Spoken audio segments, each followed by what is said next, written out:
Continuamos con nuestro curso de Derecho Público. En este caso vamos a analizar el tema número 6 correspondiente a los actos administrativos. De nuevo tengamos presente el ordenamiento jurídico uruguayo, el valor y fuerza de las normas. En primer lugar la Constitución, en segundo lugar los actos legislativos, en tercer lugar los actos administrativos. Recordemos que los actos administrativos son producto del ejercicio de la función administrativa que es ejercida por todos los órganos estatales. Vamos a analizar entonces las características de los actos administrativos. Recordemos que la diferencia con los actos legislativos es que los actos administrativos no pueden modificar lo dispuesto en un acto legislativo, tienen menor fuerza. Asimismo, en la órbita de un juicio, el juez debe desaplicar aquellos actos administrativos que entienda ilegítimos sin necesidad de una sentencia. Tiene menos valor, en este caso, que los actos legislativos. Los actos administrativos pueden ser dictados por distintos órganos que pueden estar regulados sus procedimientos de dictado en los actos legislativos. Recordemos de vuelta que los actos administrativos son producto del ejercicio de la función administrativa, la cual es ejercida por todos los órganos estatales, en tanto es utilizada para el cumplimiento de sus fines. Dentro de los actos administrativos, los reglamentos tienen más fuerza que las resoluciones. Vamos a analizar ahora el concepto de regla de derecho. El artículo 309 de la Constitución prevé que los actos administrativos puedan ser anulados cuando sean contrarios a una regla de derecho. Una regla de derecho es una norma jurídica que crea derechos, obligaciones e intereses legítimos y que puede ser alguna de estas que están mencionadas. Las normas de derecho internacional, las normas constitucionales, los actos legislativos, los reglamentos, las normas contractuales y los principios generales. Las dos categorías de actos administrativos son los reglamentos y las resoluciones. Los reglamentos son reglas de derecho generales y abstractos con valor y fuerza de acto administrativo. En cambio, las resoluciones son actos administrativos concretos que aplican reglas de derecho. Analicemos ahora la potestad reglamentaria de ejecución, que es la potestad que tienen algunas entidades públicas para dictar reglamentos. En primer lugar, esta potestad la tiene el Poder Ejecutivo, acorde a lo previsto por el artículo 168 ordinal cuarto de la Constitución, en donde se establece que tiene la potestad reglamentaria de ejecución de las leyes dictadas por el Poder Legislativo. Esto es lo que vamos a conocer como decretos reglamentarios dictados por el Poder Ejecutivo. En segundo lugar, vamos a tener a los intendentes departamentales, quienes tienen potestad reglamentaria de ejecución a partir de lo dispuesto en el artículo 275 ordinal 2 de la Constitución de la República, en donde el intendente dictará sus resoluciones reglamentando los decretos de la Junta Departamental con fuerza de ley en su jurisdicción.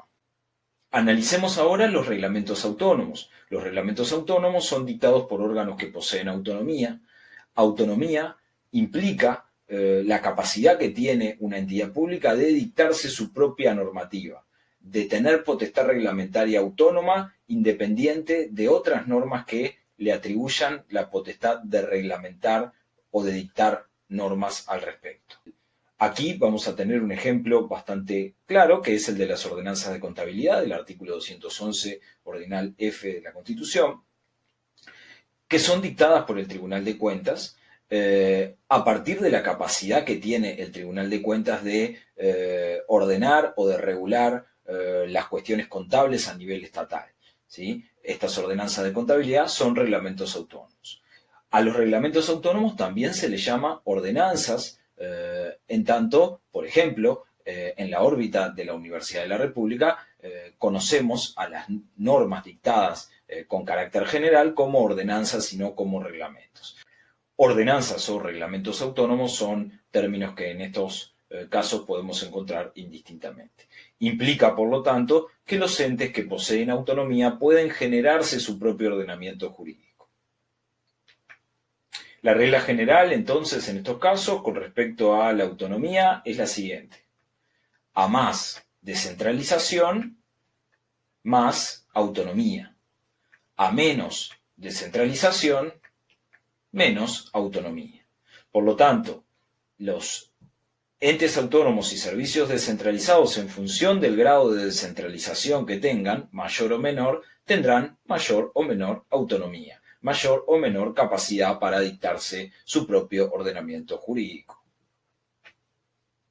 ¿Cuáles son los órganos con potestad reglamentaria autónoma? O sea, aquellos órganos que tienen esta capacidad de dictar reglamentos autónomos. En primer lugar, los entes autónomos, que dictan sus reglamentos autónomos por intermedio de sus directorios, en el caso de los entes industriales y comerciales, o de sus consejos directivos, en el caso de los entes de enseñanza.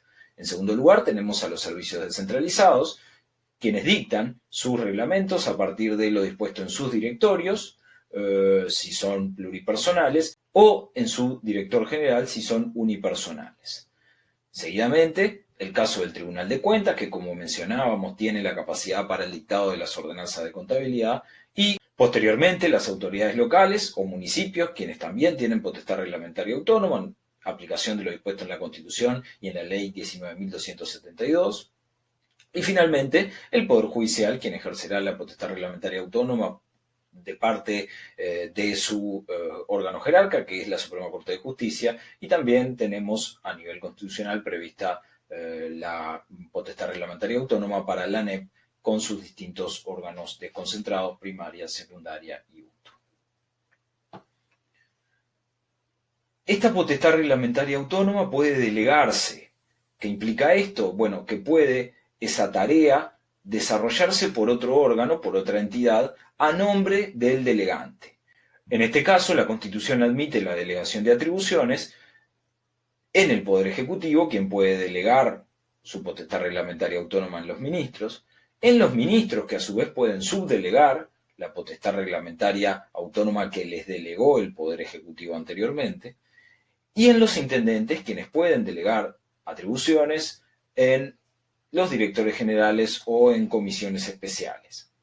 La ley, a su vez, puede otorgar potestad delegatoria en otros casos respecto de algunas autoridades en lo que tiene que ver con las potestades que esa propia ley confiere.